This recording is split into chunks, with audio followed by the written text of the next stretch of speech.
महाराष्ट्र राज्याला देशातील सर्वात सक्षम आणि जागतिक स्तरावर स्पर्धात्मक लॉजिस्टिक केंद्र बनवण्याचा परिवहन विभाग पथदर्शक म्हणून भूमिका बजावेल असं प्रतिपादन राज्याचे परिवहन मंत्री प्रताप सरनाईक यांनी केलं आहे. ते all India logistic welfare association आयोजित समिटला भेट दिल्यावेळी ते बोलत होते. मुंबई ही केवळ देशाची आर्थिक राजधानी नसून आंतरराष्ट्रीय कार्गो हब म्हणूनही वेगानं विकसित असल्याचं मंत्री सरनाईक यांनी सांगितलं. मुंबईतून औषधं, ताजी कृषी उत्पादनं, अभियांत्रिकी साहित्य आणि इलेक्ट्रॉनिक वस्तूंची मोठ्या प्रमाणावर निर्यात होत असून जागतिक बाजारपेठेत महाराष्ट्राची मजबूत उपस्थिती आहे. महाराष्ट्राला मध्य-पूर्व, युरोप आणि दक्षिण-पूर्व आशियातील बाजारपेठांशी अधिक प्रभावीपणे जोडण्यासाठी राज्य सरकार कटिबद्ध असल्याचं सांगताना त्यांनी पायाभूत सुविधांमध्ये मोठ्या प्रमाणावर गुंतवणूक सुरू असल्याचंही स्पष्ट केलं. मुंबई-नागपूर समृद्धी महामार्गासारख्या द्रुतगती महामार्गामुळे प्रवासाचा कालावधी कमी झाला असून संपूर्ण राज्यातील वाहतुकीलाही वेग मिळाल्याचं त्यांनी सांगितलं. रस्ता वाहतूक ही अर्थव्यवस्थेचा कणा असून 65% अधिक मालवाहतूक रस्त्यांमार्फत होत असल्याचं सांगून त्यांनी all India transporters welfare association आणि बॉम्बे गुड्स ट्रान्सपोर्ट असोसिएशन यांसारख्या संघटनांसोबत समन्वयानं काम सुरू असल्याचंही त्यांनी स्पष्ट केलं.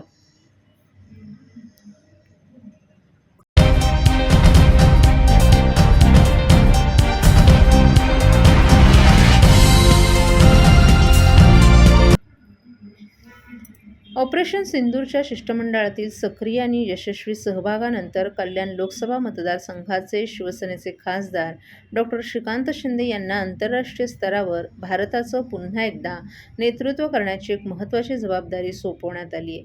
लोकसभेचे अध्यक्ष ओम बिर्ला यांच्या पुढाकाराने स्थापन करण्यात आलेल्या पार्लमेंटरी फ्रेंडशिप ग्रुपमध्ये डॉ. शिंदे यांची ही निवड करण्यात आली आहे. या अंतर्गत विविध शिष्टमंडळ स्थापन करण्यात आले असून यातील इंडोनेशिया देशाचा दौरा करणाऱ्या शिष्टमंडळाचं नेतृत्व हे खासदार डॉ. श्रीकांत शिंदे करणार आहेत.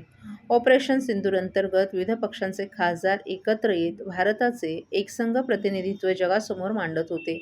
यावेळी खासदार डॉ. श्रीकांत शिंदे यांनी एका शिष्टमंडळाचं नेतृत्व केलं होतं. यावेळी त्यांनी UAE, Sierra Leone, Liberia, DR काँगो या देशांमध्ये भेट दिली होती आणि ऑपरेशन सिंदूरबाबत भारताची भूमिका या सर्व देशांमध्ये मांडली होती. त्याच धर्तीवर आता पार्लमेंटरी फ्रेंडशिप ग्रुपच्या माध्यमातून जागतिक पातळीवर भारताची संसदीय कूटनीती अधिक मजबूत करण्याचा हा महत्त्वाचा प्रयत्न केला जात आहे.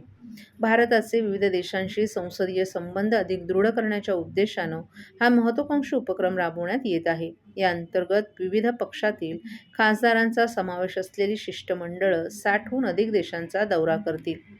यामध्ये Indonesia, Sri Lanka, Germany, New Zealand, Switzerland, दक्षिण Africa, Bhutan, Saudi Arabia, Israel, Maldives, America, Russia, European संसद सदस्य देश, दक्षिण Korea, Nepal, United Kingdom, France, Japan, Italy, Australia, Greece, Singapore, Brazil, Vietnam, Mexico, Iran आणि UAE अशा विविध महत्त्वाच्या देशांसोबत संवाद साधला जाणार आहे.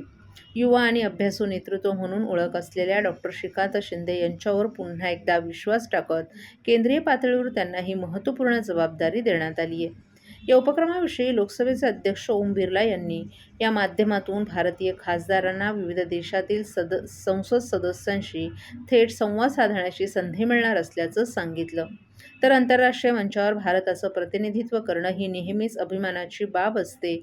भारत-इंडोनेशिया संसदीय मैत्री गटाचं नेतृत्व करण्याची जबाबदारी आपल्यावर सोपवल्याबद्दल पंतप्रधान नरेंद्र मोदी, लोकसभेचे अध्यक्ष ओम बिर्ला तसंच संसदीय कार्यमंत्री किरेन रिजिजू यांचा आपण मनःपूर्वक आभार मानत असल्याचं डॉ. श्रीकांत शिंदे यांनी सांगितलं.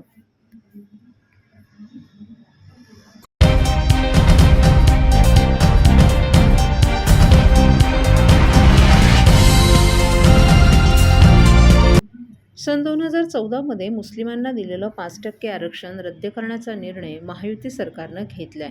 याच्या निषेधार्थ मुंब्रा येथे विरोधी पक्षनेते शानू पठाण आणि नगरसेविका मर्जिया पठाण यांच्या नेतृत्वाखाली जोरदार आंदोलन करण्यात आलं.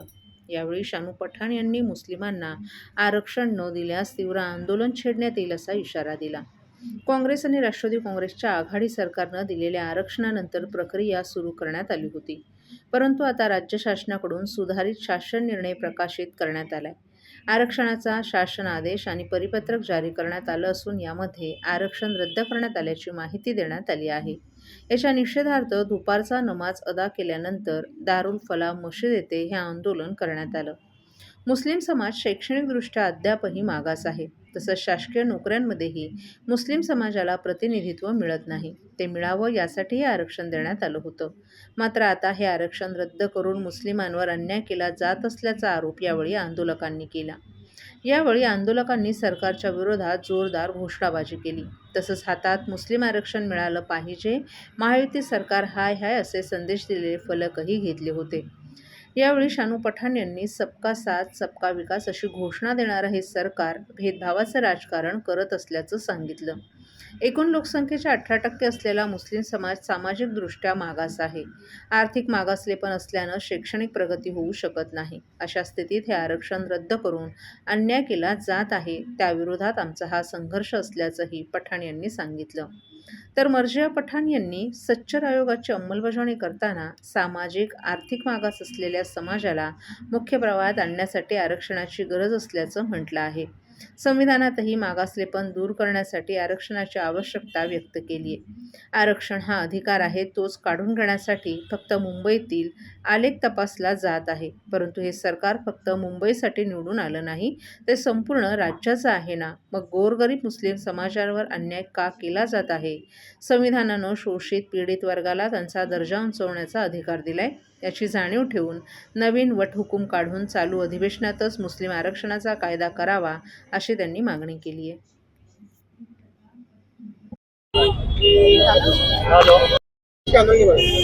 ऐसा है कि 5% आरक्षण जो हमारी सरकार ने दी थी, वो ये सरकार ने इम्प्लीमेंट ना करते हुए रद्द कर दिया। जबकि हमको कोर्ट में जब इसको चैलेंज किया गया था 5% आरक्षण को, कोर्ट ने कहा कि माइनॉरिटीज और मुसलमानों को 5% एजुकेशन पे आरक्षण रहना चाहिए। कोर्ट ने भी उसकी वजह से भूमिका दी थी, लेकिन ये सरकार, बेशरम सरकार, नकारा सरकार ने ये भूमिका लेके इसको इम्प्लीमेंट नहीं करते हुए इसको रद्द कर दिया। ये सरकार की आज भूमिका से मालूम पड़ता है कि फैसिस्टवादी सरकार है। ये बाहर से जो अमीर अरब लोग है, यूएई, सऊदीया, ओमान, उनको गले लगाती है, लेकिन देश के, महाराष्ट्र के गरीब पिछड़े मुसलमान, मराठा, इनको धुतकारती है। ये भूमिका से उनका एक क्लियर हो गया कि देश में जब आप 18% आबादी की माइनॉरिटी मुसलमान तबकों को आगे नहीं बढ़ाओगे, उनको एजुकेशन के माध्यम में जब सरकार को नहीं लेके जाओगे, देश में पूरा देश महाराष्ट्र तरक्की नहीं कर सकता। आगे भूमिका हमारी यही रहेगी। हम हमारे विधानसभा में सभी एमएलए हमारी पार्टी को कहेंगे और पार्टी पवार साहब और हमारे एमपी उनको भी ये कहेंगे इंडिया अलायंस को कि आवाज विधानसभा और लोकसभा में कंटिन्यू करें। Thank you.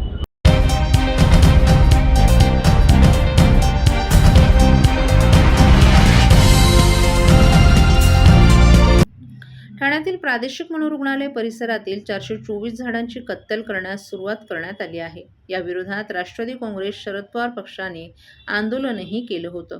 वागळे स्टेट पोलिसांनी याबाबत तक्रार दाखल करण्याची सूचना ठाणे महानगरपालिकेला केली आहे.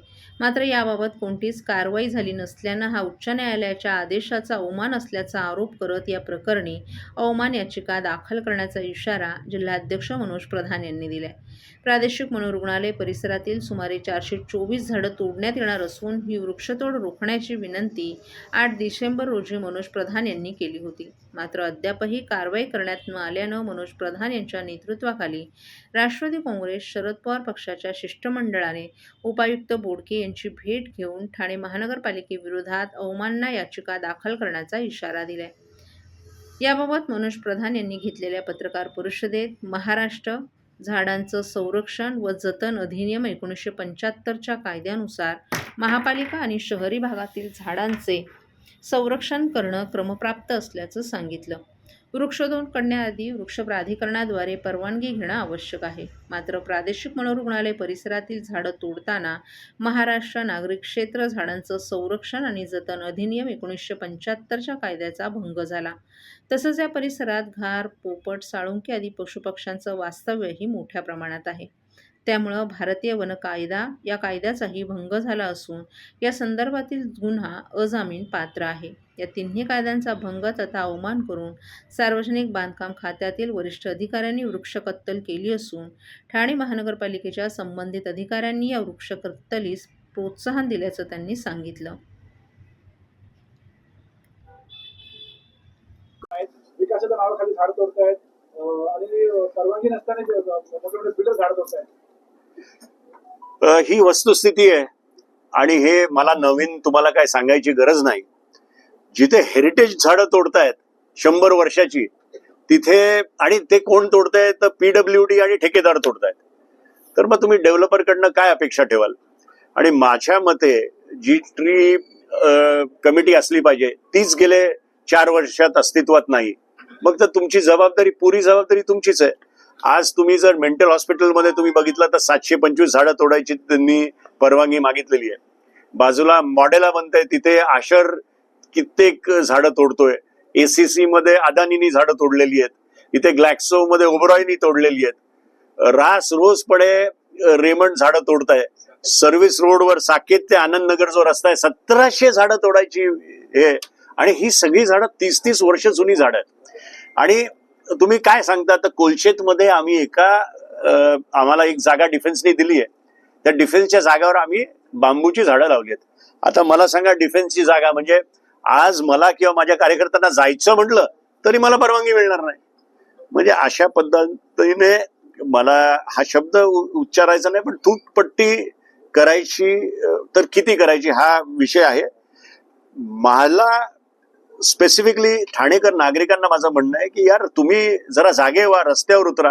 म्हणजे आम्ही राजकीय पक्ष करणं आणि नागरिक उतरून याचा विरोध करणं त्याला जास्ती महत्व आहे. तुमच्या मागे आम्ही उभे आहोत, तुम्ही पण खालती रस्त्यावर उतरा एवढंच सांगतो.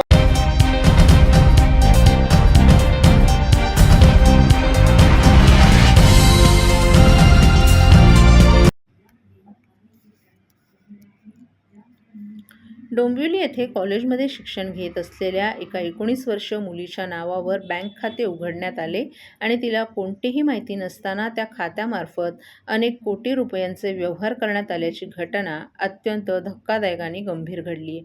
अशा प्रकारची फसवणूक ही केवळ संबंधित कुटुंबासाठीच नव्हे तर संपूर्ण समाजासाठी धोकादायक आहे.